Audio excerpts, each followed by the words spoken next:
안녕하세요. 최준현 변호사님을 모시고 하는 최준현 변호사의 노동상담소. 네, 지난 시간에 얘기했던 것처럼 오늘은 퇴직금 중간 정산에 대해서 한번 얘기해보는 시간을 가져보도록 하겠습니다. 오늘부터는 변호사님께서 좀 오늘의 이 섹션들을 딱 한마디로 딱 간추리는 마지막 변호사님의 얘기해주시는 오늘의 킥 부분이 있습니다.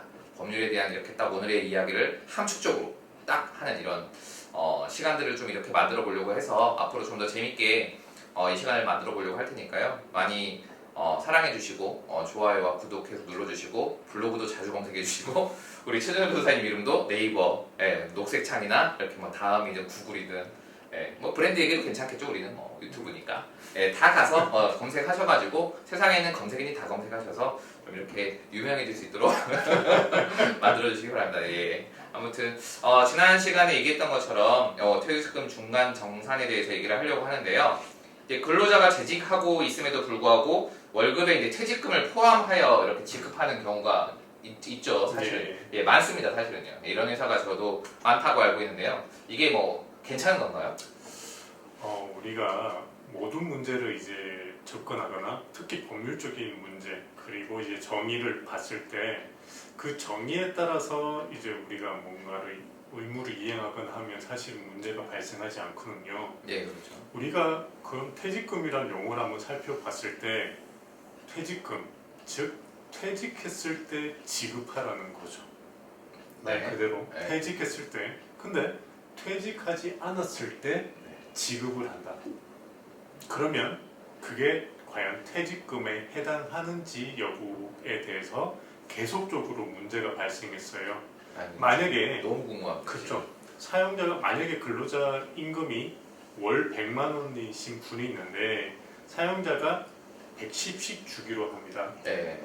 그러면 나중에 이제 관계가 괜찮을 때는 사실 문제가 없거나 아니면 급여 명세서에 100 그리고 10을 나머지 10을 퇴직금이라고 명시를 하던가. 네, 그렇죠. 그렇게 하면 사실은 이제 그걸 인정받을 추후에 만약에 이제 퇴직금이라고 인정을 못 받더라도 나중에 뭐 만약 부당이득 반환이라고 해가지고 돌려달라고 하면 되는데 그런 명칭도 명시적인 명칭도 없이 그냥 이제 나는 근로자하고 이렇게 합의를 했으니까 110씩 줬다.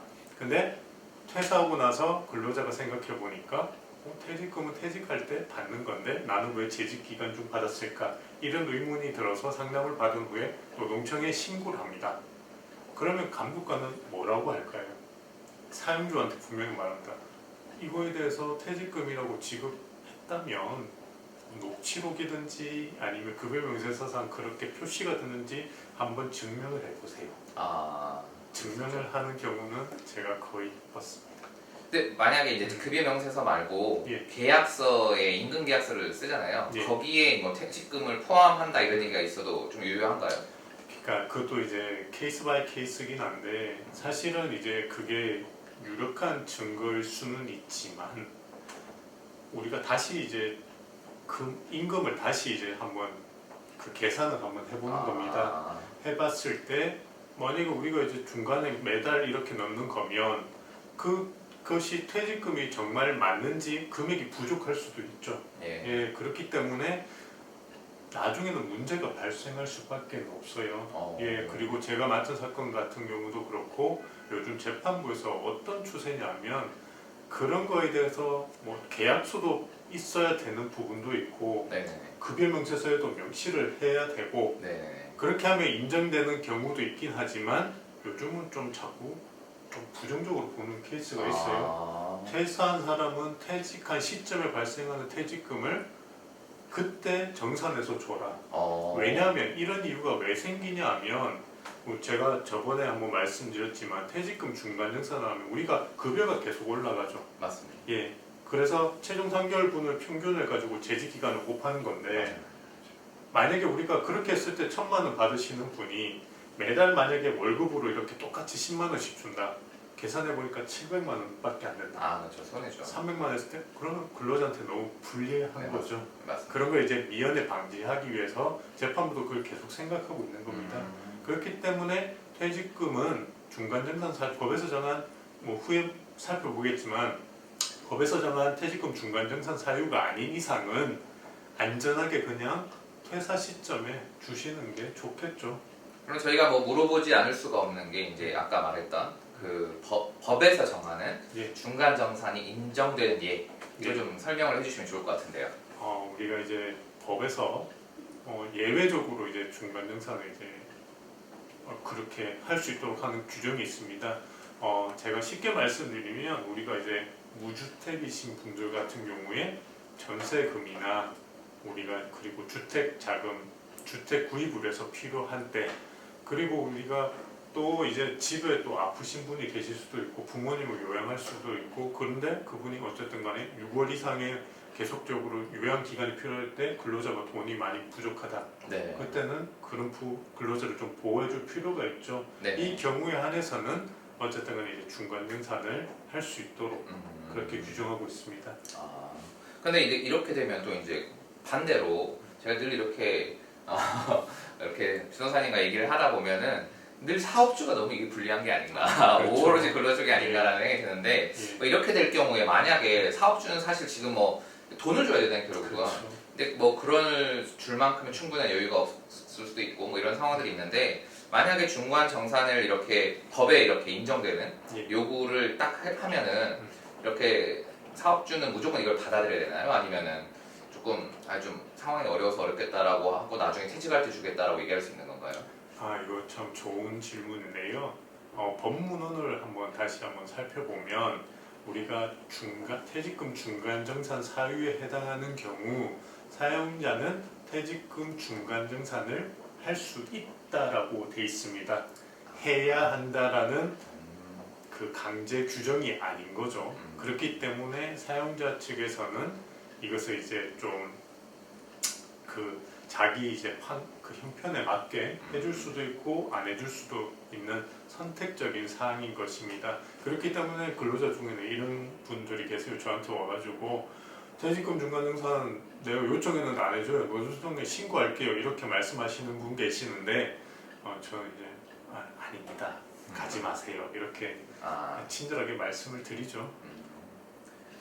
근데 그러면 이제 또 반대의 또 경우가 있죠. 중간 정산 사유가 아님에도 불구하고 이제 중간 정산을 이제 했어요. 예. 사유가 안 맞는데. 근데 뭐 모르니까, 법을 잘 모르니까 중간 정산이라는 이제 얘기를 분명히 이 사업주가 듣고 이렇게 해줬는데, 막상 나중에 이제 근로자가 퇴직할 때 퇴직금은 다 줘야 되는 거 아니냐 뭐 이렇게 얘기를 하는 경우도 분명히 있을 거 아니에요. 그러니까 그때 너가 해준 건 법에 맞지 않다.